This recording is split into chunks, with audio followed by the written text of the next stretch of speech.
শুনুন, আল্লাহ রাসূল বলছেন খায়রুন নিসা, সবচেয়ে ভালো মহিলা। রাসূল সাল্লাল্লাহু আলাইহি ওয়াসাল্লাম বলছেন জান্নাতি মহিলা কে? এক, স্বামীর সাথে কথা বললে হাসি মুখে বলে। দুই, স্বামী আদেশ করলে পালন করে। তিন, স্বামী যখন বাড়িতে থাকে না তখন নিজেকে হেফাজতে রাখে, মোবাইলে কারো সাথে কথা বলে না,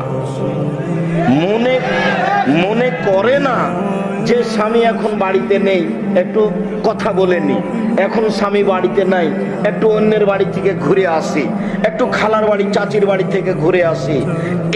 এইটা মনে করে না যেই মহিলা, তার জন্য জান্নাত খোলা আছে। ওরা যারা জান্নাতে যাবে সিরিয়াল এক, আল্লাহ রাসূল বলছেন নবীগণ জান্নাতে যাবেন। দুই, শহীদেরা জান্নাতে যাবে। তিন, সত্যবাদীরা জান্নাতে যাবে। চার, ওইসব মহিলা জান্নাতে যাবে যারা স্বামীকে মেনে চলে। সিরিয়াল মুহাম্মদ সাল্লাল্লাহু আলাইহি ওয়াসাল্লাম এইভাবে বললেন। আমি অনুবাদক, আমি এখানে বাড়তি কিছু আপনার জন্য বলিনি। আমি আপনাকে বলছি স্বামীকে মেনেই চলতে হবে, এটাই জান্নাত।